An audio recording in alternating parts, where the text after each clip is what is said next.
Batoni from Wasiya village, TGWU in Blantyre, has been having difficulties to make ends meet.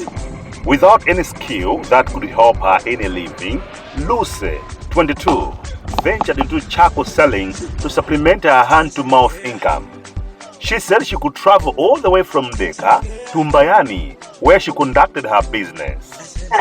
Ineo ndisa nayambe mafunziro awokuza zatraling ndinali muntu amene ndimapanga business ya makala. Ndi business ya makala yo ndaipangabe kwa almost 3 years.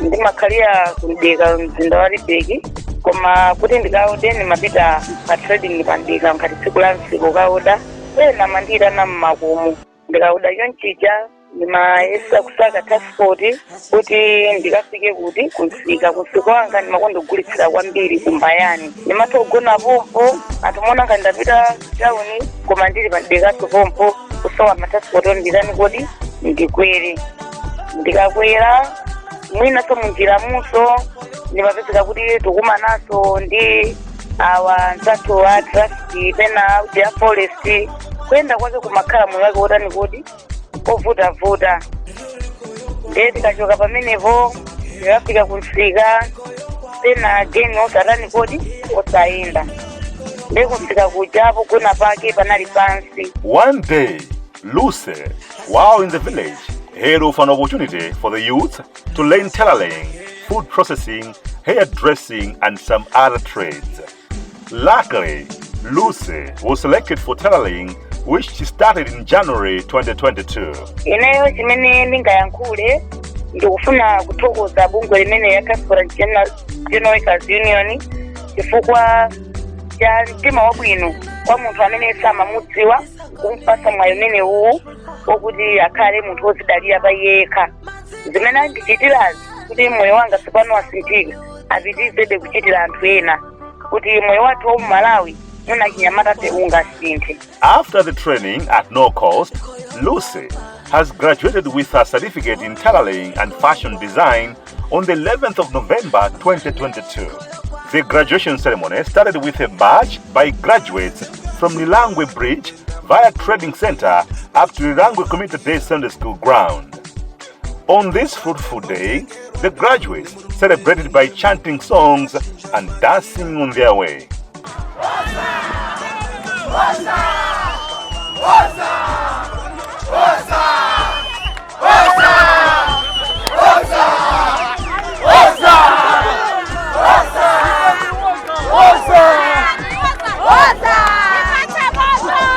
The former charcoal seller thanks Transport and General Workers Union of Malawi for giving her a chance to live her dream, as she's now able to earn a living through the skills gained. Transport and General Workers Union chifukwa cha mwayi umene naupeza kuphunzira maphunziro anga a tailoring. Moyo wanga uli wokondwa ndipo unali wokondwa ine tasankhidwa kuti ndikapange nawo maphunziro amenewa chifukwa chiyani nali munthu amene sinimatha muna kudziwa kuti kodi chova chimene ndavalachi chikuchokera kwa ndingapange maluso a mtundu wanji koma chifukwa cha maphunziro amenewa pano pani mazindikira kuti munthu akapanira kuti anayamba mwakuti analekera mwakuti kuti chioneke mwakuti ndipene ndipakuti chioneke smart ndaphunzira maluso osiyanasiyana pa chinthu chimene chichi komanso ndili wokondwa kwambiri chifukwa chondisankha chifukwa moyo wanga ndikudziwa tsopano watani kodi wasinthika ndazilemba ndekha ntchito ndizipezera ndrama ndili pa shopu yanga ndiyipeye moyo wanga usintha wa tsiku ndi tsiku. Some students took advantage of the ceremony to showcase what they learned. They now have opened their own businesses. They presented their product to the officials who arrived at the ceremony.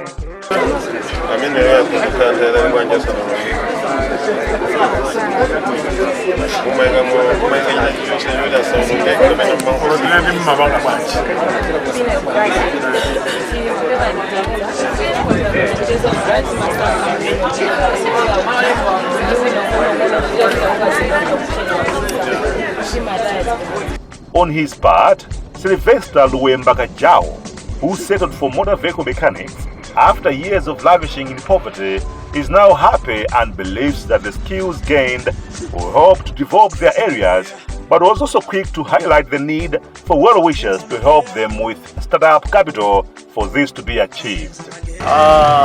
Padakali bano nena mona mafunzo ameta punzira tatenga kaswiri ninzeru zabadedera kutengira ma trade osiyana amene nasankha kumadera.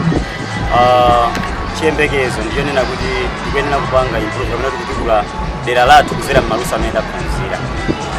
Komabe ngakhale tikuyembekezereka kuti timayenera kukhala ndi zipangizo padakali pano ma skills kapena kuti nzeru zokagwiritsidwa ntchito kazino ndezili bwino kwambiri kwangosala kuti tikhale ndi zipangizo kukhala komabe amene ali mkuthekera ndi kuti atha kumapeza malo ena amene angathe kumapanga muti maganyu kumakhazikika koma ndithu zonse zili. Luemba also transmits his skills to the unemployed youths to become financially independent. Joseph Chimasula is the president for Transport and General Workers Union. He says the innovation project has trained over 300 youths from areas of Kapeni, Chigaru and Lundu. He added that the union is in talks with potential benefactors to expand the vocational education skills program and ensure trainees get startup capital. What next is these people to go in field. They'll be given soft loans. Soft loans from banks, NIF, whatever. The vendors are arranging this. They will be given that capital, and we think they'll work for it. They'll be paying little by little, and finally they'll even employ others. No, because it depends on the trade they're taking. Some is tailoring, some is carpentry, some is mechanic, beautician, those things. So it depends, because they'll be in groups, so we don't know roughly how much. The encouragement that we'll be paying a follow-up, right? Shortly, the vet will be given the money, right? As we said, they'll be given the certificates first of all to access the loans, and the loans will be negotiated by the vet. Thereafter, they'll see what to do. But we encourage them to please work hard, because we say no sweat, no sweat.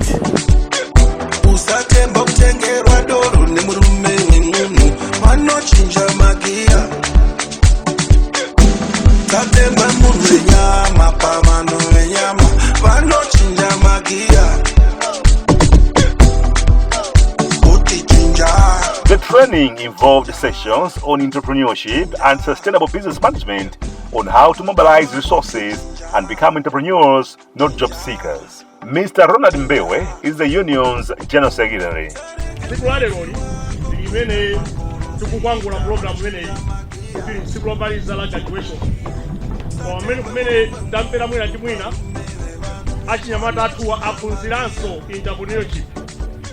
Cholinga choti akayamba mene aphunzira program mene athe kukayamba business payoka akhaleno skills okayamba business zimene aphunzira 1 week yatunthu watiye Chigaru, 1 week yatunthu watiye Kapeni, 1 week yatunthu kuno watiye Lundu. Imeneyi malingana ndi program kapena syllabus ya theater kuti kuti munthu akamaphunzira entrepreneurship atenge masiku angati. Tinapanga 5 days by entrepreneurship. Entrepreneurial Vocational Education and Training Authority Director Edwin Sijuola congratulated the students for being part of the project and urged them to use their skills well and do well in their careers. Pitani mwagwiritse ntchito luso limene mwalipezali kutukula miyoyo yanu. Ena adanenapo kale mawu kunena kuti munthu ngathe kumampatsa nsomba nthawi iliyonse akafuna nsomba. Komatu munthu ukamatero ndiye kuti sunamthandize.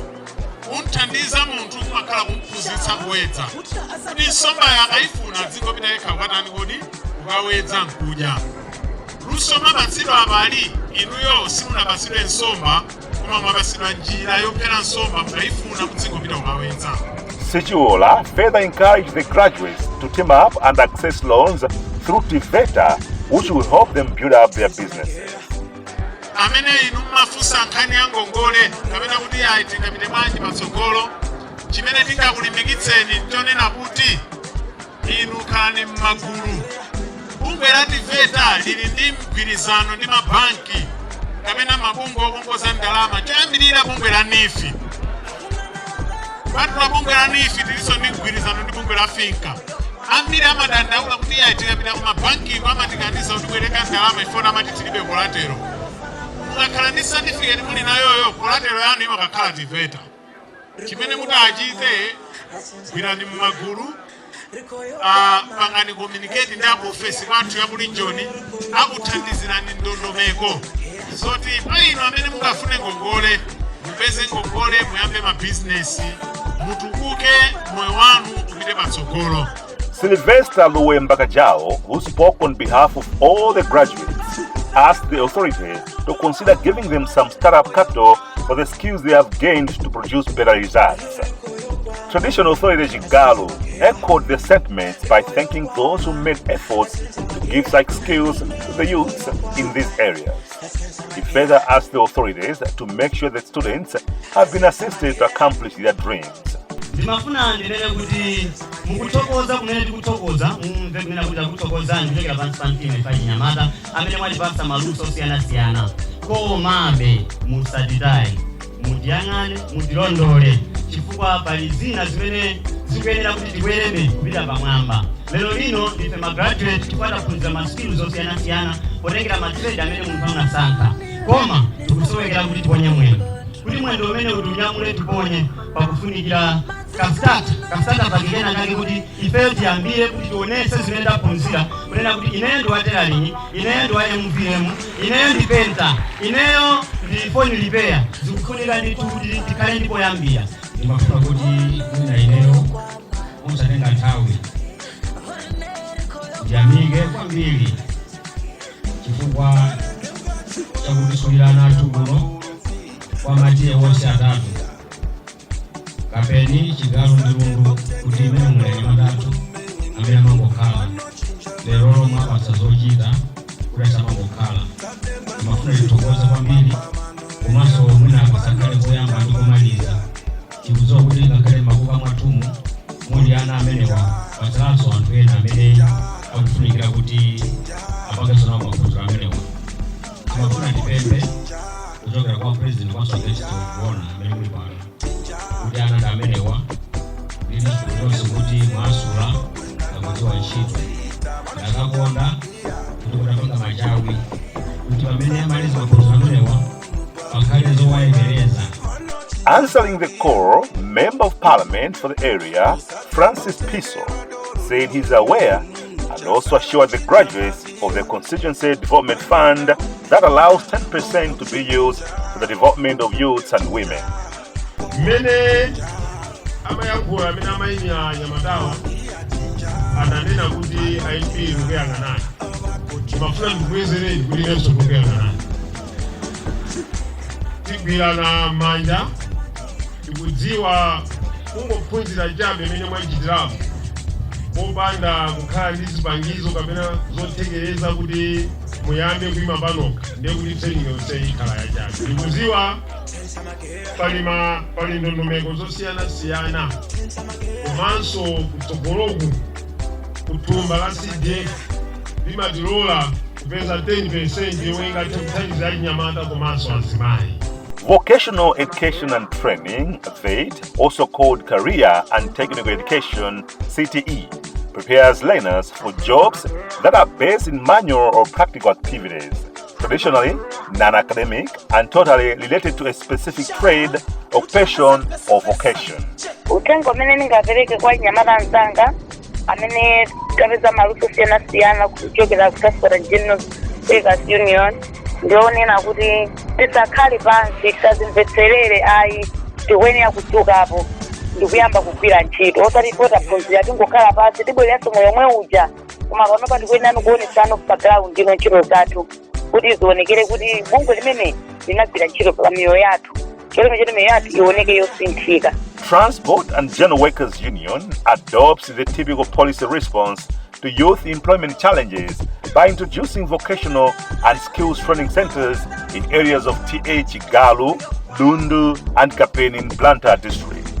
The main objective of the innovation project was to provide technical skills to the youths that will help them create jobs which at the end will also employ others.